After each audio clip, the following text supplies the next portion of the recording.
Start your tape right now, because I'm about to tell you the truth. And F you if you can't handle the truth. Ladies and gentlemen, welcome back to Unwoke Thoughts. Big show today, big show. We're going to start with the breaking news, some stuff that just happened just a few hours ago. All over the world, flights have been grounded and banks crippled. Weird. Weird, right? After a software update for an antivirus program was pushed onto Microsoft computers. That's what they're saying, at least.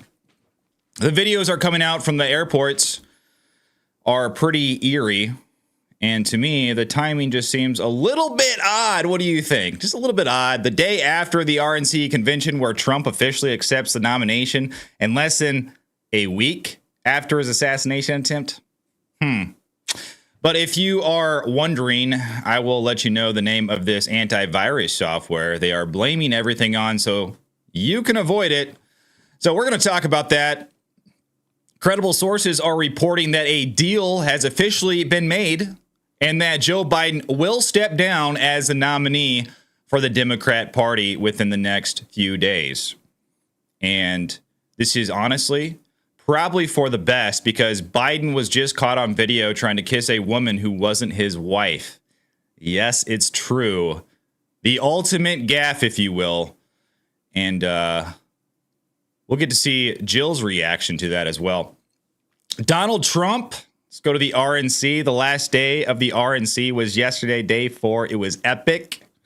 Donald Trump, of course, made an absolutely incredibly epic entrance onto the stage at the RNC, and he opened his acceptance speech for the Republican presidential nomination with a deeply personal message about his near-death experience.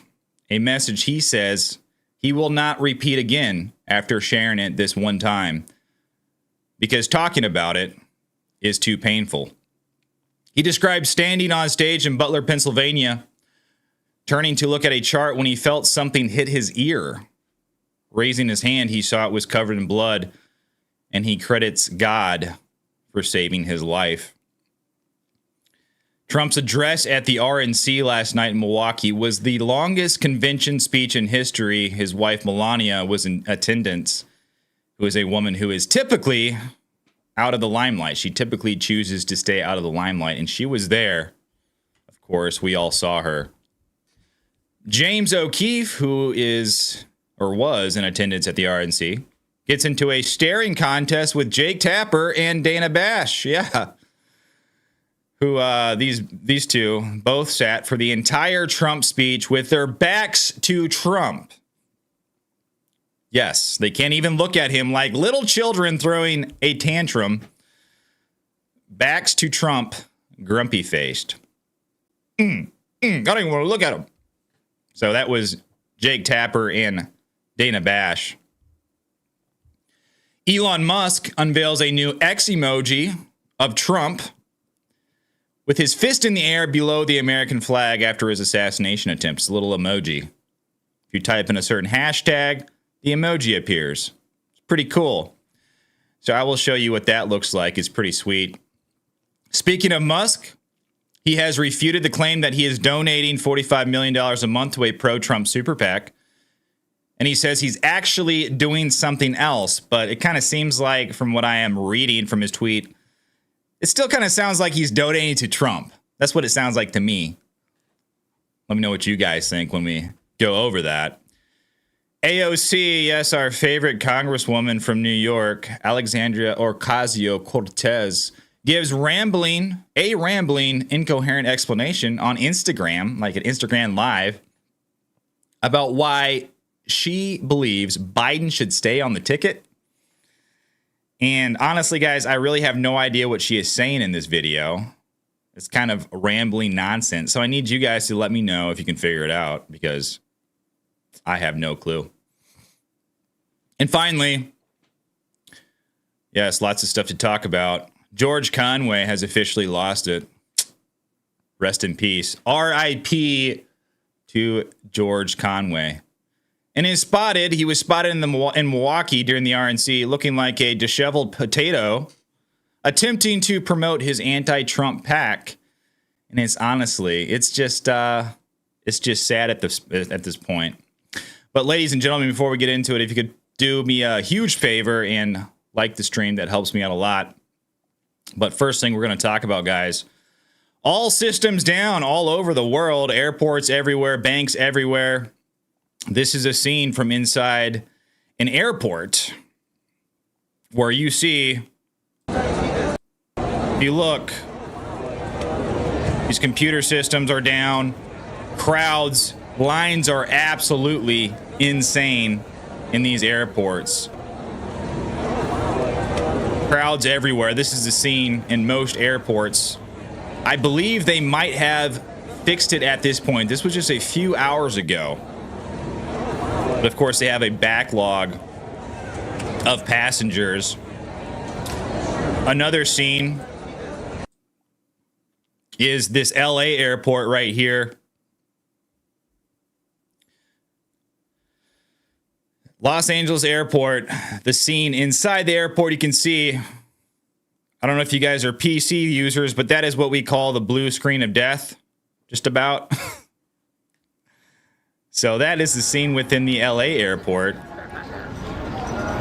Not good. Not good. Very, very interesting. And last video I will show you, this is the scene flying out of Chicago. This was Elijah Schaefer who shared this one. Appreciate it. Thank you. No problem. Look at the lines there. I am very familiar with the Chicago airport. I have spent nights there. And it's not fun. Not a big fan of the Chicago airport. But look at those lines. So what happened? What is going on? Well, apparently, the official story is that it has to do with a antivirus software. Yes, that's what they're blaming it on. This is Reuters who is reporting on this. They said global tech outage disrupts industries, highlights online risk. So let's kind of read into this and see what's going on. A worldwide tech outage crippled industries from travel to finance on Friday before services started coming back online after hours of disruption, highlighting the risk of a global shift towards digital interconnected technologies. And this is what they're blaming it on right here, guys. A software update. It's a software update by global cybersecurity firm CrowdStrike. And I have, after we kind of get through this section, I have a response, a tweet by the CEO of CrowdStrike. Imagine being that guy right now when all over the world, your one update causes airports, banks, industries, business to crash. Or at least that's what they're blaming it on, guys. I mean, do we ever get the full story? I don't know. I'm just reporting what I am seeing, okay? But a software update by global cybersecurity firm CrowdStrike appeared to have triggered system problems that grounded flights, forced some broadcasters off air, and left customers without access to services such as healthcare or banking. That was a big deal. CrowdStrike CEO George Kurt said on social media platform that a defect was found in a single content update for window hosts. I'm going to read that. I'm going to go to the actual tweet here in a second. But accelerated by the COVID-19 pandemic, governments and businesses alike have become increasingly dependent on a handful of interconnected technology companies over the past 2 decades, which explains why one software issue rippled far and wide. Okay. Yeah, makes sense. Early on Friday, major U.S. airlines, American Airlines, Delta, United Airlines, grounded flights, while other carriers and airports around the world reported delays and disruption. Banks and finance industries, or financial services, from Australia to India and Germany warned customers of disruptions, and traders across markets spoke of problems executing transactions. Oh no. We are having the mother of all global market outages, one trader said. In Britain, booking systems used by doctors were offline. Multiple reports posted on X by medical officials said while Sky News, one of the country's major news broadcasters, was taken off air and apologized for being unable to transmit live. Yeah, you should apologize, Sky News. You're telling me when there's an outage, you can't transmit live? You're telling me you don't have a backup generator for live transmitting? Come on, Sky News. Get with the program.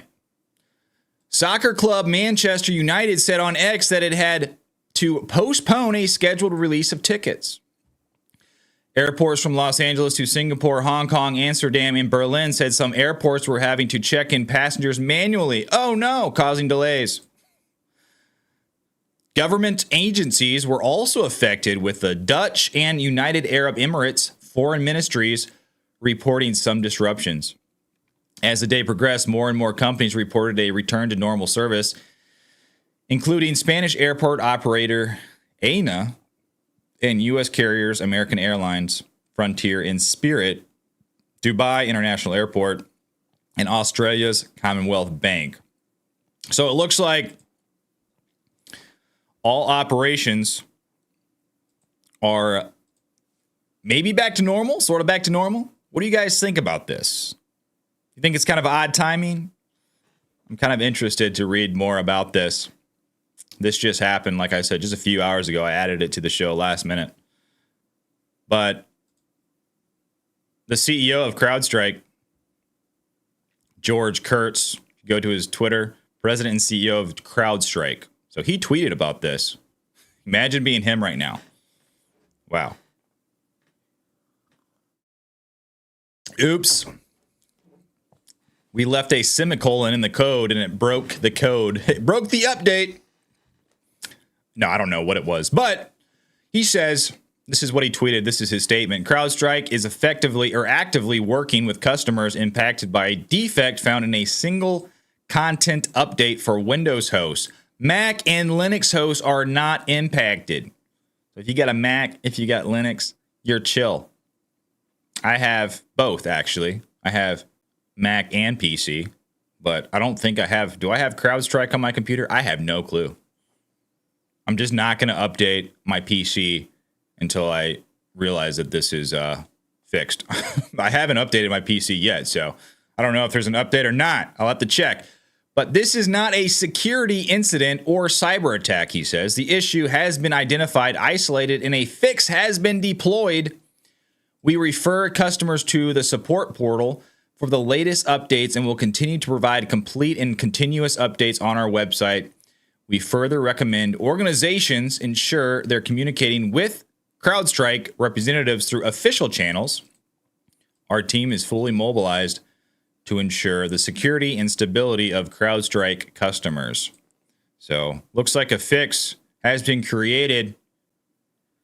CEO of CrowdStrike has confirmed. So maybe I'm good to update my PC. I don't know. I think there's too many updates to begin with. But I will check later.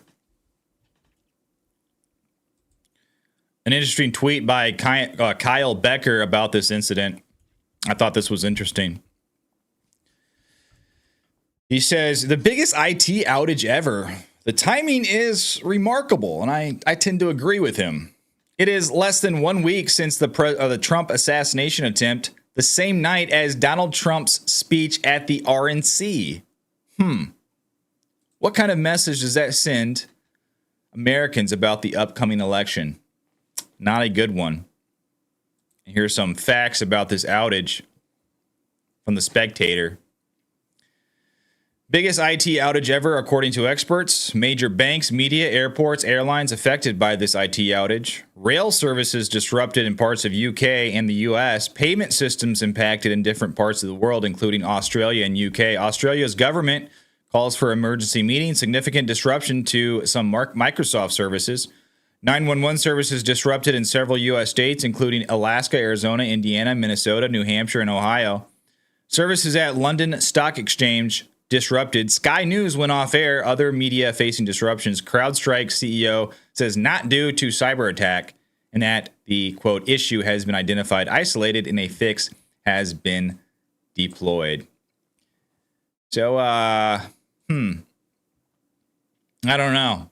Sounds a little bit weird. Not a cyber attack. Fix has been deployed.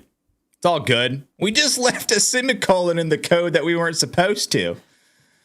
You guys know, computer code, that's a no-no.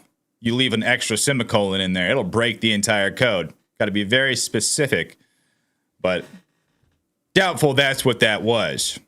But moving on, guys, moving on to Joe Biden. This is big news right here. This came out just yesterday. Political analyst Mark Halperin says that according to his sources, and he's a pretty credible political analyst, but according to his sources, Biden will step down as the Democrat nominee within just a few days.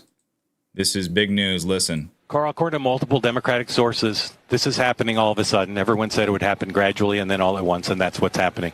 According to my sources, President Biden has agreed to step down as the Democratic nominee. Oh, man. It will happen as early as this weekend. A speech has been drafted for him. He will continue on as president, is his intention. He also will not, I'm told, endorse Vice President Harris as his successor. They're hoping that he will endorse an open process in which the convention will be open to Vice President Harris and a few other candidates in Chicago to pick the Democratic nominee for president. The belief is that Vice President Harris is already looking at potential running mates to go to Chicago with a full ticket, including one possibility, Andy Beshear, the governor of Kentucky, and perhaps the governor of Pennsylvania, Governor Shapiro. Other possible candidates who are being talked about include Gavin Newsom, the governor of California, perhaps Gretchen Whitmer, and again, the vice president running. On the first ballot, the regular delegates would be allowed to vote under this agreement that's being talked about amongst the president and high-level Democratic officials. The regular delegates would vote on the first ballot. If there is no winner in the first ballot, the so-called super delegates would be allowed to vote on the subsequent ballot. This decision was reached, I'm told, all of a sudden because of the high-level pressure from Nancy Pelosi, Barack Obama, and others, and as well as the decision of many of the President Biden's top aides. Yeah, and Chuck Schumer as well. Chuck Schumer, Nancy Pelosi, Obama have all reportedly been pressuring Joe Biden to step down. And it looks like Kamala Harris won't just get it. She has to go through this delegate process at the DNC. So who do you guys think they're going to pick? I mean, we got many. We got Gretchen Whitmer, Kamala Harris, Michelle Obama. That's who Vivek Ramaswamy thinks is going to be, Michelle Obama, because he believes, I mean, they have to replace a minority with a minority. They can't just replace Kamala Harris, who's a woman and, a minority. They can't just replace her with, some white guy like Gavin Newsom. That wouldn't make sense, because they're very Democrat leftists are very touchy about that type of thing. That would be just kind of hilarious. So they can't do that. Gretchen Whitmer is a woman, but she's white, so they can't do that. Who else do they have that's even viable to take Kamala Harris's place? Only other one is Michelle Obama. I mean, Hillary Clinton, but she's white once again. White is bad. So, and he had a lot of details of what was going to happen. But we do have Kamala Harris also. She's been campaigning in North Carolina. So maybe she's doing a test run. I still really have a hard time believing it could be Kamala Harris. She's so unlikable. But who knows? I guess it's up to the delegates. But this is an article by Axios. They're reporting about this and these multiple Democrats who are pressuring Joe Biden to exit. Axios says behind the curtain, top Dems now believe Biden will exit. So several top Democrats privately tell us the rising pressure of party congressional leaders and close friends will persuade President Biden to decide to drop out of the presidential race as soon as this weekend. Of course, you guys all heard the news just a couple days ago. Joe Biden contracted COVID. So he's been canceling events, which is the excuse that they give for why Kamala Harris is campaigning for him. But Axio says, behind the scenes, the private message distilled its bluntest form. The top leaders of his party, his friends and key donors believe he can't win, can't change public perceptions of his age and acuity, and can't deliver congressional majorities. And this is what he's been being told. This is pretty damning. The president is being told that if he stays in, former President Trump could win in a landslide and wipe away Biden's legacy and Democrats' hopes in November. In a landslide. I don't know if you guys watched a good portion of that RNC over this week, but Republicans are pretty dang unified, let me tell you. And Democrats, they are about as fractured as if I've ever seen a party be fractured. I've never seen a party in more chaos. But then again, I'm not really that old. So maybe you guys have. I don't know. But Democrats fully expect polls after the Republican National Convention to show a possible blowout that could bring down Democrats in Congress as well. So that's good news. His choice is to be one of history's heroes or to be sure of the fact that there will never be a Biden presidential library. One of the president's close friends told us, I pray he does the right thing. He's headed that way. So this pressure is coming from multiple prominent Democrats like Chuck Schumer. Senator Majority Leader Chuck Schumer on Saturday, the day of the assassination attempt on Trump, said that it would be best if he dropped out. Former House Speaker Nancy Pelosi, one of the masterminds of the campaign, was also worried. She said she's worried that donations are drying up. Hakeem Jeffries delivered a similar message, and Barack Obama is now talking. Seemed like behind the scenes, he's stabbing Joe Biden in the back, but initially he just tweeted out almost in support of Joe Biden. And I don't know if you guys remember that. He said, oh, we all have bad debates. It's okay.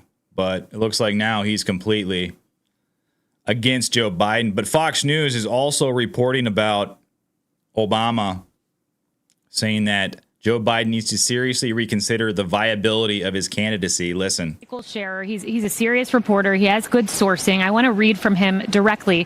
Former President Barack Obama has told allies in recent days that President Biden's path to victory has greatly diminished, and he thinks the president needs to seriously consider the viability of his candidacy. And here's the sourcing. Multiple people briefed on his thinking. This does not show up by accident, Emily. He has greenlighted, in my opinion, as someone who's worked in press, his aides to share this with the Washington Post. Which is a crucial sea change, Kaylee. And actually before, Marie, when you were talking about it, in my head I was like, no, he doesn't need to come out and say it because he did it non-verbally. When he guided the president off the stage, he showed the world the president's frailty. He showed the world that Barack Obama was still the elder of the party. Although, Marie, that made me feel like I'm an ancient. But at the end of the day, we are now seeing the materialization of the apparitions, right? Because prior to So it looks like Obama may be giving the green light. And if it's Obama behind this, does Obama just run the entire Democrat Party? How wild. But he's not the only one. MSNBC talks about Nancy Pelosi, who has told Biden that he cannot win the presidency. And if he ran as the Democrat nominee, that the Republicans or the Democrats would lose both the House and the Senate. Listen. CNN has just posted a new report, and this adds to what we talked about at the top of our coverage this evening, reporting first from ABC News, then the Washington Post, NBC News confirming some parts of it, but not all. But CNN is now citing 4 sources saying former House Speaker Nancy Pelosi has privately told President Joe Biden in a recent conversation that polling shows that President Biden cannot defeat Donald Trump and that Biden could destroy Democrats' chances of winning the House in November if he continues seeking a second term. Again, this is according to CNN. This is not confirmed by NBC, but they are citing 4 sources, which is why I'm bringing this to you. Again, the earlier reporting in this evening was that the top 2 elected Democrats in Congress, the Democratic leader in the Senate, Chuck Schumer, and the Democratic leader in the House, Hakeem Jeffries, have both reportedly spoken directly one-on-one with President Biden, telling him that he cannot win and that at the top of the ticket that the Democrats are staring down the barrel of losing the House and the Senate. So very interesting. So now we have Nancy Pelosi, who before said, we'll let Biden make his own choices. She didn't want to step into the middle of anything. Now she seems to be taking a side. Now it seems like Nancy Pelosi is in panic. And she is telling Joe Biden, hey, listen, if you run, it's over. It's over. You see Trump right now. You see the unification of the Republican Party. You see the RNC. I mean, after Saturday, that just completely changed everything. I mean, Trump was already running a fantastic campaign, but that just gave him even more of an advantage, like a massive, like probably the biggest advantage that you can get in a presidential campaign, a attempted assassination. That's probably the best advantage that you can get. But one of the reasons maybe why Joe Biden is facing so much pressure, Biden almost kisses the wrong woman before Jill steps in and saves him. Watch. So you see, I got to silence that music. It's copyrighted. You see that? Look at, he leans in almost and, Jill interjects herself in between Biden and this lady. He's like, oh, Jill, you look so young. I haven't seen you look like this in years. Oh, shoot. Oh, wrong woman. Sorry, Biden. Sorry. Another wild Biden clip is this one right here, shared by the Luma Report, where it appears that Joe Biden needs help in like every aspect to get into his car. Air Force One got him across the country in 3 hours and 48 minutes. It was so fast, a pool reporter said... Looks like someone is helping him in there, even picking up his legs to help him in his car. You see the Secret Service agent right here. Service agent. He's getting no help from Nancy Pelosi. It's wild. But I would be remiss if I didn't mention this article right here. So apparently, Biden campaign insists president is still staying in the race despite reports he's wavering. So this is like the 100th time I've gotten whiplash, but this one seems a little bit more credible. This time, the rumors that he's stepping out or he's going to be stepping down, to me, seem a little bit more credible. They just don't want to give anything up yet. But looks like this is from Fox News. The Biden campaign says it's working through any scenarios where President Biden is not it's not working through any scenarios where President Biden is not at the top of the ticket. So I had to give you the full 360 degrees, guys. So maybe not, but it really seems like these rumors are a lot more credible. But guys, let's go to the RNC last night, where I just have a few notable clips to share with you guys of what happened last night really quickly. Melania Trump, of course, she showed up. This is her walking into the convention center, looking lovely, red dress, smiling radiantly. There were rumors that she was going to be showing up, and turns out she did. Yes, she showed up. Donald Trump sat with his granddaughter on his lap for a lot of the convention. It was very, very sweet scene if you look right here.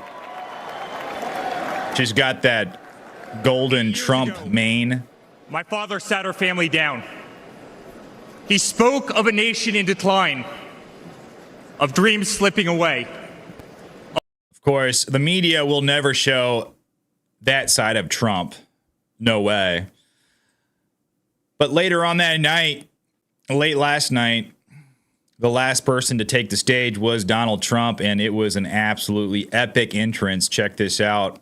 I can't play the music, but absolutely incredible entrance by Donald Trump. Lights flashing, big O Trump behind him, and he is standing there stoic as the bright lights flash, and he walks onto the stage, receiving a hero's welcome while Lee Greenwood sings God Bless the USA. Fantastic song. But we do have another view of this, actually. We have another view of this entrance by Donald Trump, kind of a behind-the-scenes look. And this is kind of cool, guys. You're going to want to look at this one. You guys are just listening. You're going to want to look at this one. So let me go full screen here. There we go. Okay. This is behind the scenes, Donald Trump, his entrance. I thought this was neat.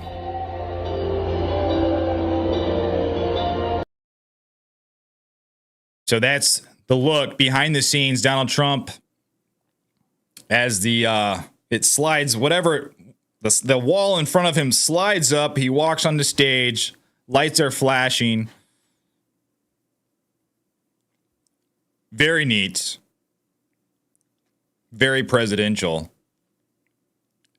Absolutely love it. Of course, Donald Trump gave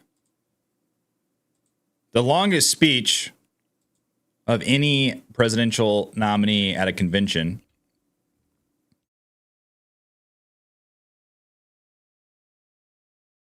And he tells of the story of the assassination attempt.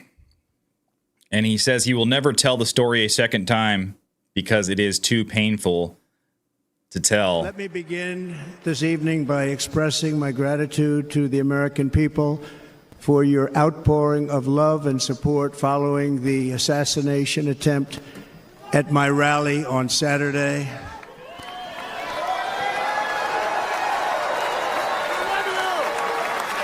As you already know, the assassin's bullet came within a quarter of an inch of taking my life.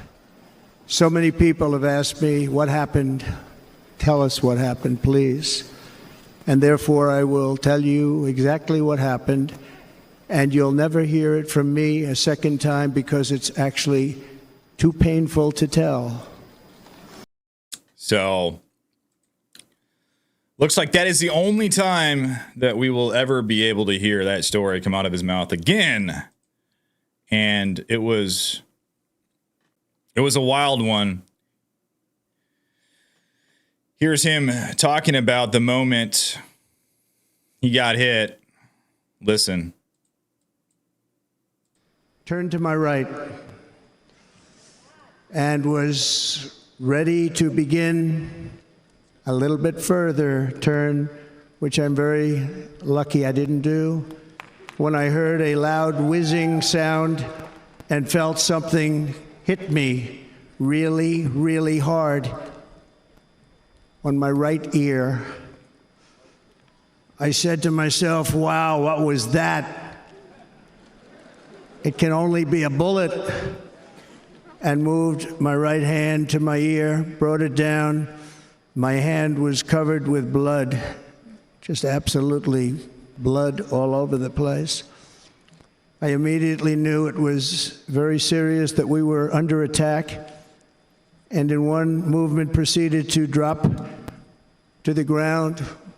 Bullets were continuing to fly as very brave Secret Service agents rushed to the stage, and they really did. They rushed to the stage.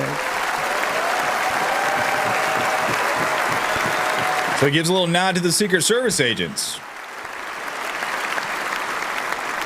These are great people at great risk, I will tell you, and pounced on top of me so that I would be protected. There was blood pouring everywhere, and yet, in a certain way, I felt very safe because I had God on my side. I felt that.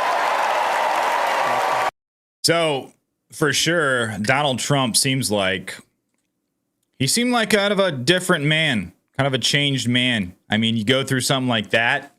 I mean, just a brush with death like that. I mean, honestly, it's pretty incredible, that story. If you watch the videos, you know that story is 100% accurate. These videos have been picked apart 100 times. Absolutely, that is totally what happened.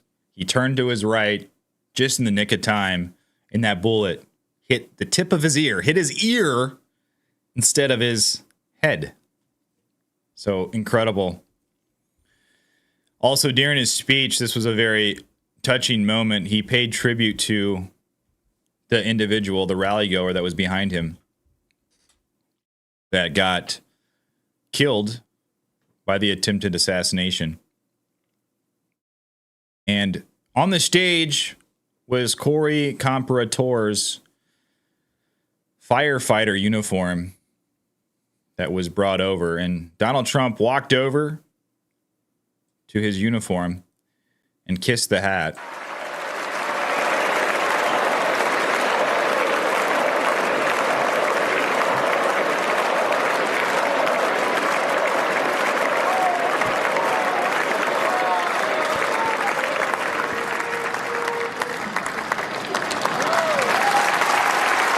I wonder if the mainstream media played that moment. Wonder. They don't want to humanize Donald Trump at all.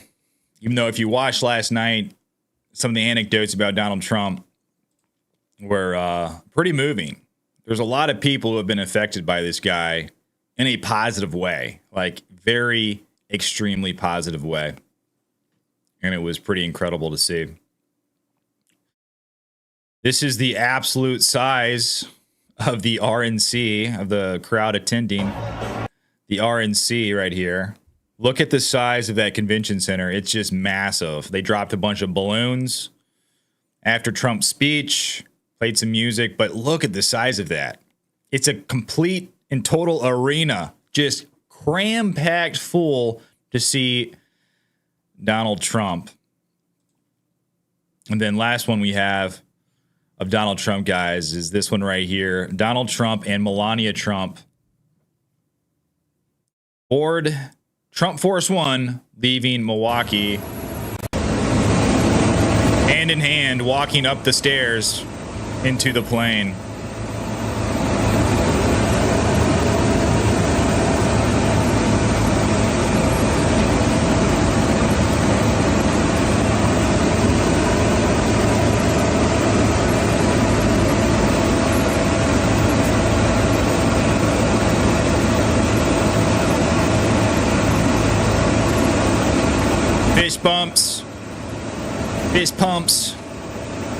Fist pumps to anyone watching after a successful RNC convention. It was very good. It's good to see Melania. I only wonder where Barron was. I don't know if you guys have heard anything about Barron. I didn't see him there. But, of course, I have to play this moment right here as well. Hulk Hogan rips off his shirt to reveal a Trump Vance tank top underneath. Trumpomania run wild, brother. Let Trumpomania rule again. Let Trumpomania make America great again.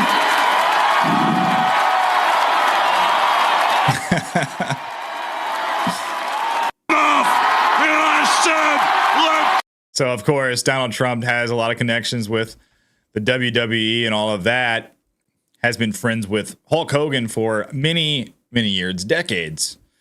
And Hulk Hogan was called to hype up the crowd, and he did a pretty good job, if I do say so myself.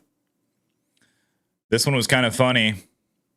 James O'Keefe gets into a staring contest with Jake Tapper and Dana Bash, who oddly enough had their backs to Trump during his entire speech like little babies. Yes, guys, watch this. Here, let me bring this full screen so you can see the whole thing. Short bunch. Now we're talking batches.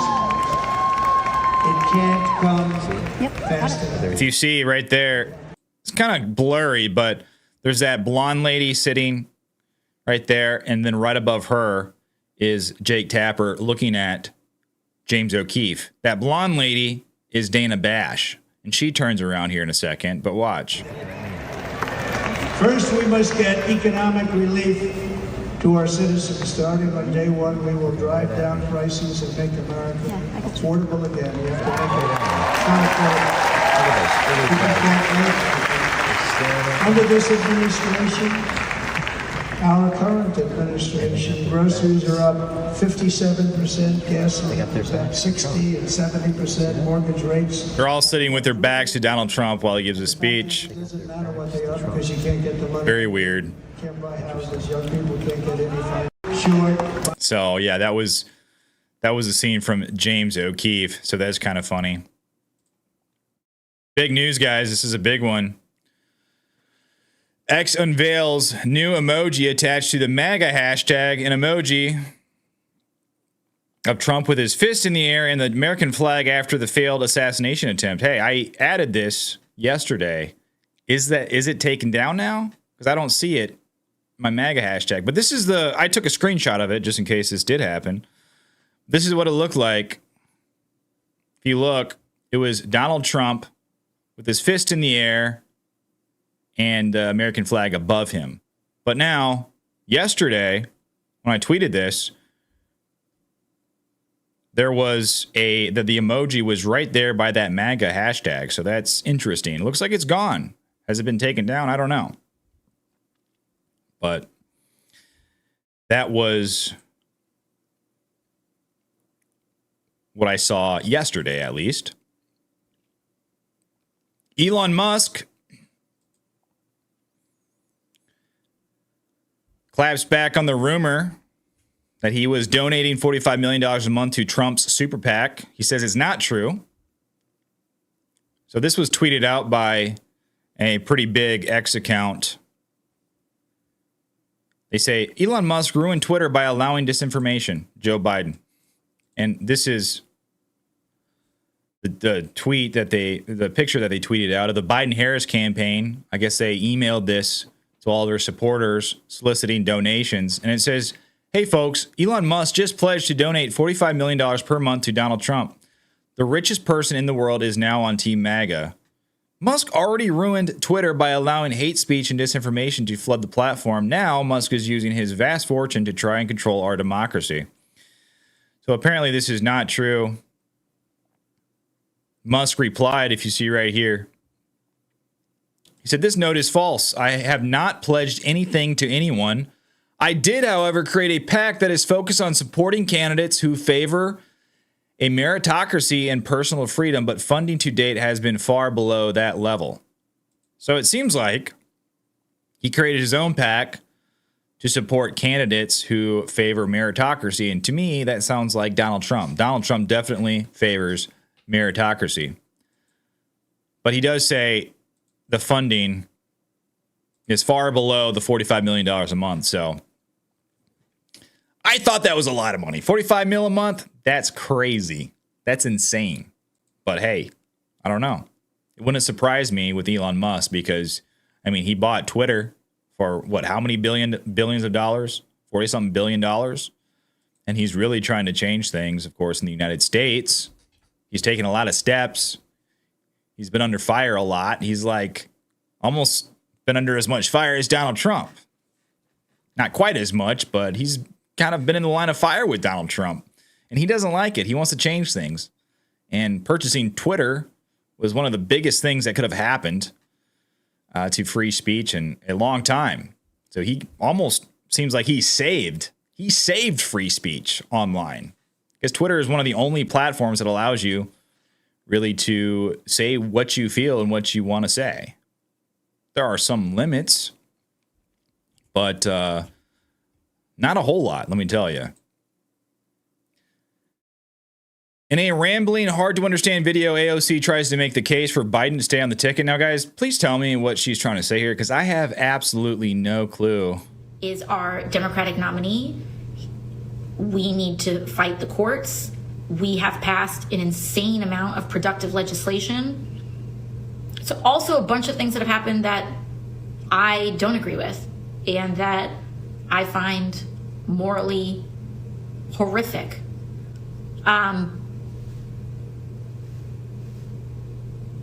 Complexity is the job. So, I don't know.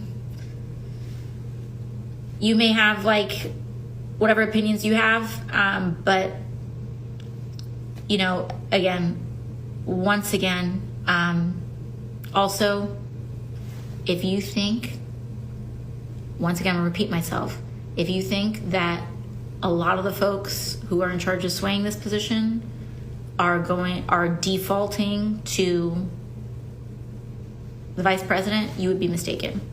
That is not something to be taken for granted. And that would have to be a fight too. So all you folks that are coconut pilled in the comments as you are identifying. What? Buckle up. She's almost as bad as Kamala. What the heck is she saying? But, you know, it's, I just want to be honest. I could be wrong. You could be totally disagree with me. Oh my God. I have to stop it, guys. I was going to play the entire thing for you guys, but my IQ is just in a nosedive right now. I can't watch the rest of that, but I get what she's saying at the beginning, kind of, but then she starts talking about complexity and coconut pills, and I don't know. This is a congresswoman, ladies and gentlemen. And some people, they wonder, hey, how can someone like that get into Congress, be elected? And I've said it's a feature. It's not a bug. It's designed this way. They want people in Congress that are kind of airheaded like this because they're easy to control. That's just plain and simple. If you're smart and you think for yourself and really have a good grasp on reality and, you know, morals and ethics, you're not very easy to control. So that's why they want people like this in Congress. So AOC, the perfect congresswoman, believe it or not. George Conway, it's a good one, has officially lost it as he launches a PAC to try and combat the momentum of Donald Trump. Things. That's what scares. I can't. Okay, there's this video right here, which is kind of the official ad that has copyrighted music in it, so I can't play that. But this is what he tweeted. I'm pleased to announce the launch of Anti-Psychopath Political Action Committee. So this is a tweet from George Conway's account. Because it's time to start talking about what should be the number one issue in the 2024 presidential election. And this is the really funny one right here. This is George Conway looking like a swollen potato, walking around Milwaukee outside the RNC, ranting about Donald Trump. And he just does not look well, guys. Watch. So we're here in Milwaukee. Looks a little bit cross-eyed. We're just a few blocks away from the convention site. And we have our billboard truck for the day with our website and paid for by Anti-Psychopath PAC, not authorized by any candidate or candidates committee. And here where we have, here's the side of the truck. Oh, wow. They got trucks. Felon, psycho, and all of those things relate to his psychological condition. He's a criminal. He's gone. He's lost it. Because he can't obey rules and laws. He doesn't think they apply to him. And that's why he gets in so much trouble. And that's why he's a danger. He's so mad. George Conway, he's so absolutely mad of everything. All of the events that have happened around Trump the past few days. He has lost it. He is ranting on the streets of Milwaukee, putting up billboards on trucks. It's like, you guys do realize that we have the internet these days, right? A truck billboard is not going to be seen by nearly as many people as, say, maybe a tweet or something like that, or maybe an ad. I don't know. It's just kind of funny. He's out there acting like he's doing something really big. But yeah, that's George Conway doing what he does best, looking like a potato. Yes. Joy Reid is doubling down on her statement that Biden surviving COVID is the same as Trump surviving an assassination attempt, and also doubling down on the implication that it was all staged. Listen. We still don't know for sure whether Donald Trump was hit by a bullet whether he was hit by glass fragments, whether he was hit by shrapnel. We don't have those details. We actually have no details from his physician, even though this man is still a Secret Service protected, and presidential candidate. We know almost nothing. Why? Why don't we know that much? We know that 3 people were shot. 1 person, unfortunately, was killed at the rally. We don't know where they were sitting or standing relative to him. We don't know why, for 9 full seconds, Donald Trump was allowed to stand back up during an active shooter situation, even though they, at that point, had said the shooter was down. How would they have known if there were more shooters or not? Nobody knew. That there could have been 5 shooters for all they knew. Yet they allowed him to stand up in the middle of that, crisis and pose for a photo and fist pump the air so he could get the iconic photo. And then they allowed him to stand up again outside of the SUV instead of just shoving him into the SUV. That seems really unusual. What is the actual injury to Donald Trump's ear that's under that bandage? Shouldn't we know that by now? It's weird.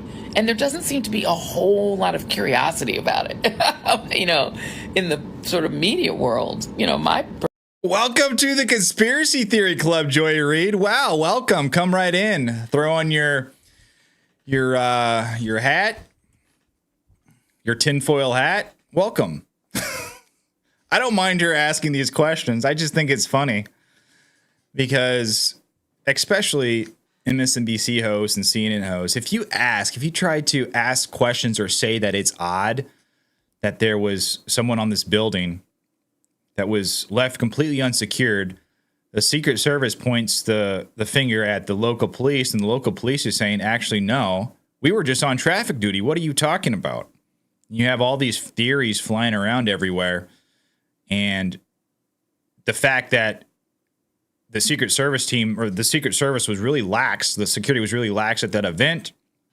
The fact that you had rally goers who noticed the guy as many as 3 hours before the event, all the way up to a few minutes before the shooting actually happened, where they were pointing him out to the police. But if you say that's odd, you get called a conspiracy theory. It's like, oh, what are you trying to imply? What are you trying to imply? So to Joy Reid, I say, what are you trying to imply here, Joy Reid? Are you trying to say that it was staged? But it's okay, because we welcome theories. I'm perfectly okay with it. I don't think it's a credible theory, but hey, it's the United States of America. You have the right to say what you want. But I also have the right to say that it sounds pretty ridiculous. Last thing we're going to talk about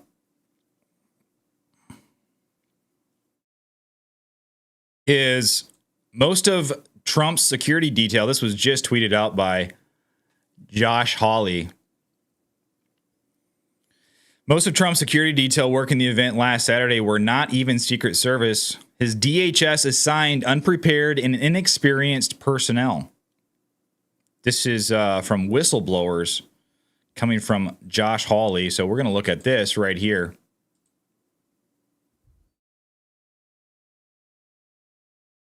It says, Dear Secretary Mayorkas, this is from Josh Hawley. I write to raise concerns brought to me by whistleblowers about your department's stunning failure to protect former President Trump on July 13, 2024. As Secretary of Homeland Security, you are ultimately responsible for your agency and its components, including the U.S. Secret Service.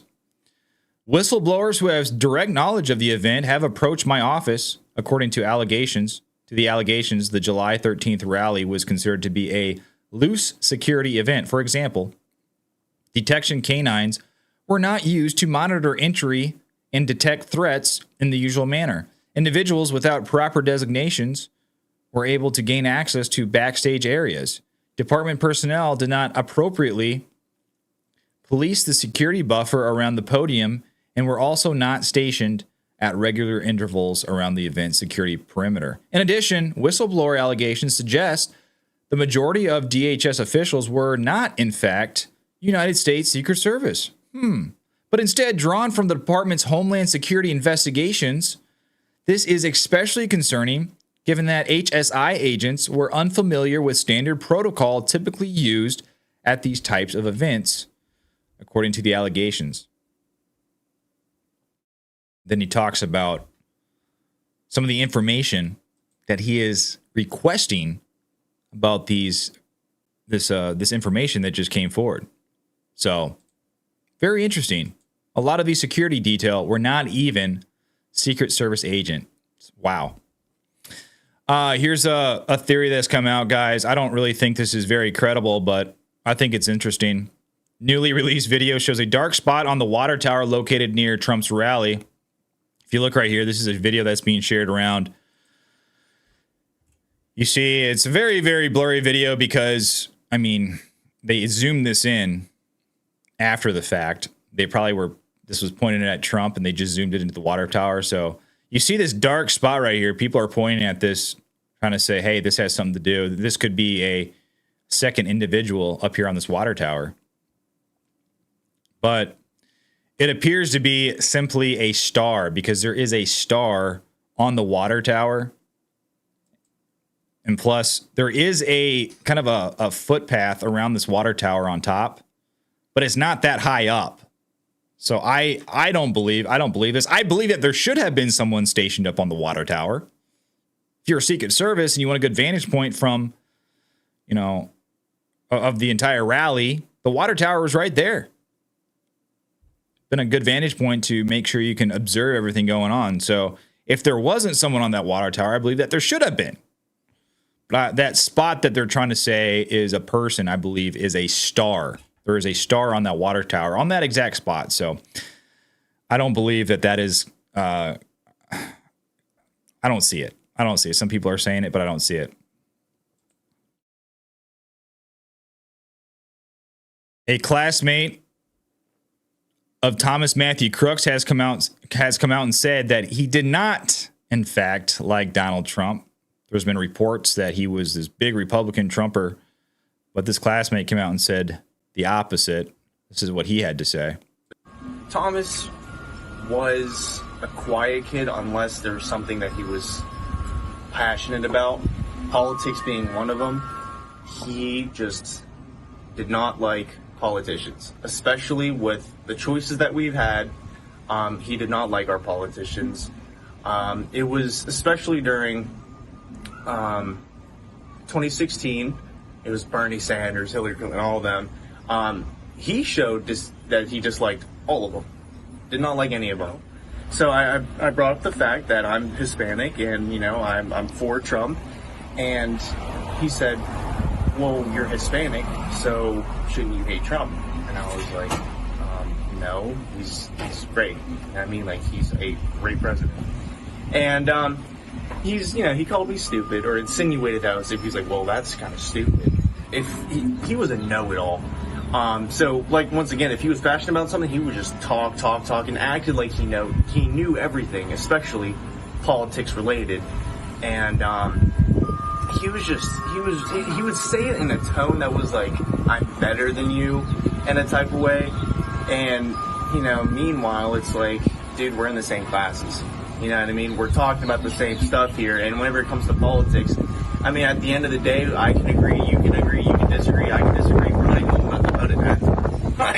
At that point, it doesn't matter. At that point, it's, we're just starting to figure out who we like and all. But yeah, he was real smug and arrogant whenever he was talking. And whether that was his way to try to make friends or be funny, I don't know. But it got under my skin a lot.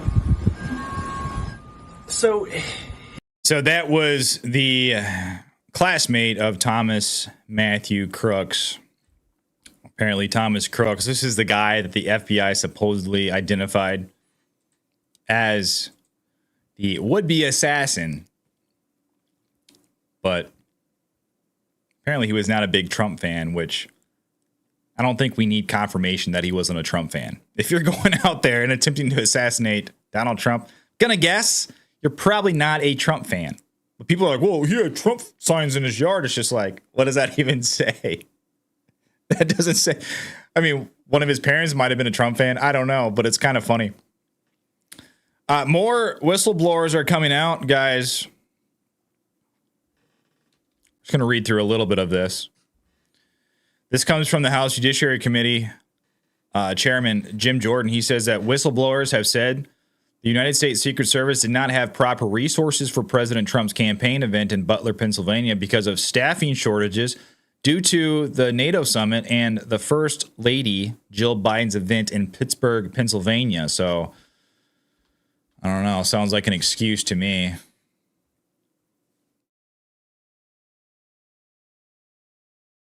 So right here it says whistleblowers reveal security failures at the Trump rally. Jim Jordan revealed that whistleblowers have disclosed to the committee that the U.S. Secret Service did not have proper resources for President Trump's campaign event in Butler because of staffing shortages due to NATO, the NATO summit, and Jill Biden's event in Pittsburgh, Pennsylvania. The information provided to this committee raises serious questions about the thoroughness of the security planning by local, state, and federal law enforcement agencies in support of President Trump's campaign rally. Law enforcement overlooked a number of vulnerabilities prior and during the event in Butler, Pennsylvania, allowing an assassin to get a shot off at a president, murder an attendee, and critically wound two others. Jim Jordan is sending a letter to FBI Director Christopher Wray requesting he be fully prepared to address all questions about the attempted assassination attempt. Or about the attempted assassination. And I believe this coming Monday, Kimberly Cheadle, the head of the Secret Service, will be testifying before the House.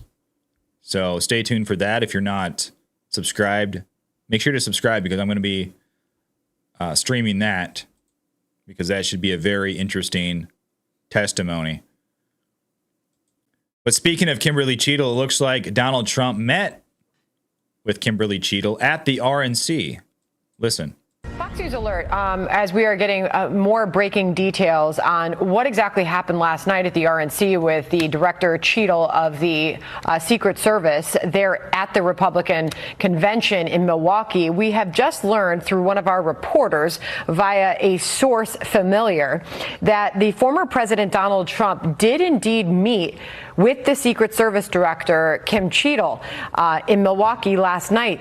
We are being told that it was a short meeting, and we are currently working to get more information on where that meeting was, the exact timing of it, but a source telling Fox that the meeting did take place. Now, former Army Special Ops soldier and drone expert Brett Vilikovich joins us now. Brett, we're leaning on any. So I wonder what that meeting consisted of.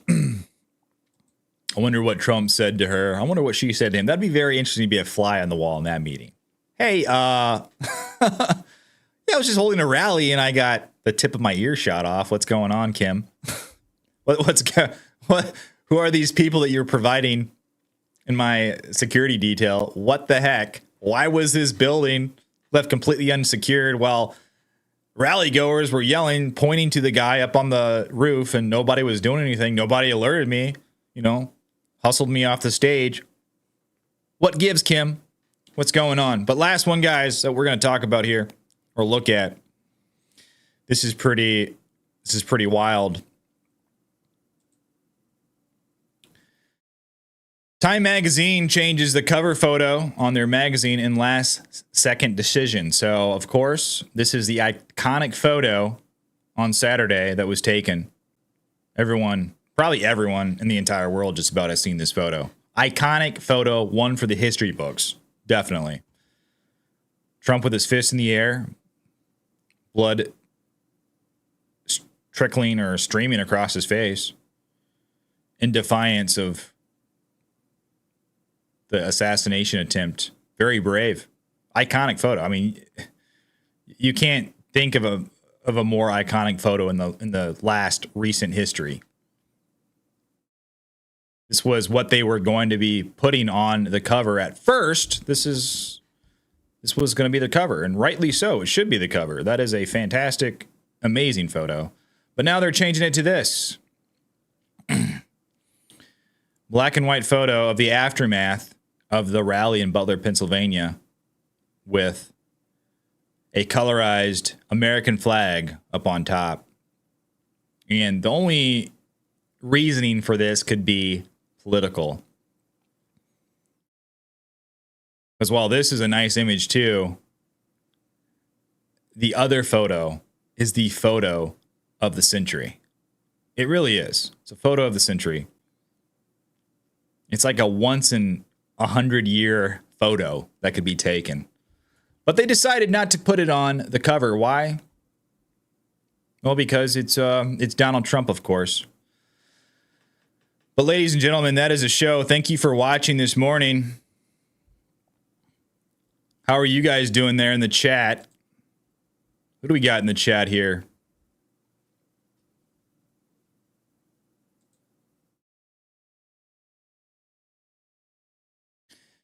I had kind of a late night last night. Early morning this morning, scrambled to get everything together for the show because usually I get everything together kind of in the evening, but I wasn't able to last night, so I had to scramble this morning and get everything put together. But we got it. We got it rolling. How's everyone doing? Thanks for joining me. Michelle, we got Michelle in the chat doing a fantastic job as always. Thanks for your help, Michelle. She says, oh, screw that. Yeah, that's what I thought too.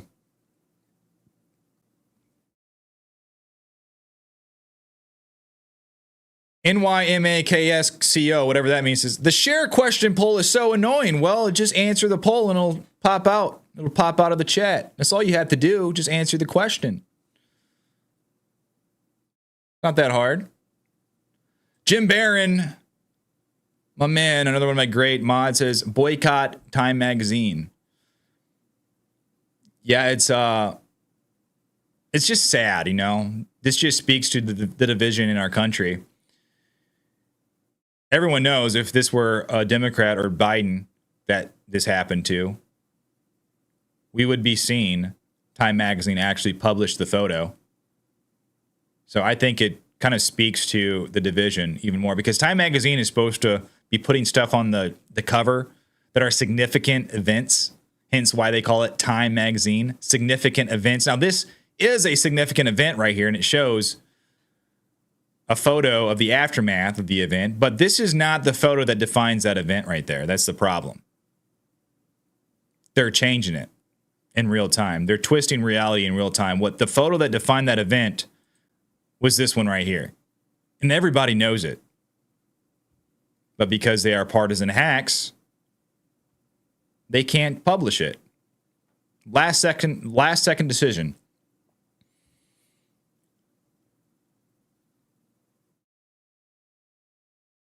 Maybe Kelly, one of my fantastic members. Yes, guys, if you would like a awesome little membership badge of my logo right there next to your name, be sure to join as a member. We have a great members chat on Discord. I have the link posted in the members area. So if you'd like to support the show, would really appreciate it. But thank you, Maybe Kelly. She says, I'm happy to boycott them. Elmer Wood says, hi, Andrew. Hey, Elmer, how's it going? Thorny No says, thank you, Unwoke Thoughts. Good work. Hey, thank you, Thorny. I really appreciate it. NY says the share beg poll needs to stop. Nope. It's going to keep on going, my friend. Jim Barron says great content and analysis as always. Thank you, Andrew. Hey, thank you, Jim. I really appreciate you. Michelle. Okay, guys, just laying it on thick. Thanks, Michelle. Who else we got in the chat? I'm trying to scroll through some of these. America Nana says, who reads the Time Magazine? I don't know. I don't read it, but I think sometimes they have some cool photos or cover photos, magazine covers. Dr. Insomnia says Trump raising his fist reminds me of Iwo Jima and 9/11 firefighters. Exactly. It's a photo that's on par with those. And those are some of the most iconic photos in history. No doubt. Jim Barron says, Andrew, you're going to have to spot that new gold hat live when you get it. Yeah, I ordered it. It's in the mail. I don't know how long it's going to take, but like I said, last time I ordered a Trump hat or a MAGA hat, I have the red one. I can grab it. Actually have it right up here. This one right here, I know the lettering is backwards because I have my camera flipped around, because if I had my camera flipped around normal, I'd be moving opposite. So I try to stay in frame. So that's why everything is backwards, you see. But this one took about 3 weeks to come in, maybe a little bit longer. But I did order it. So I will be sporting that when it comes in, because that's a sweet hat. It really is.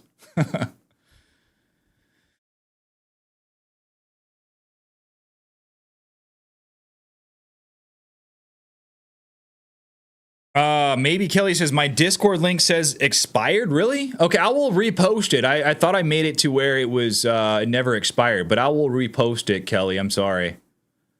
I'll make sure I do that right after I get off this stream.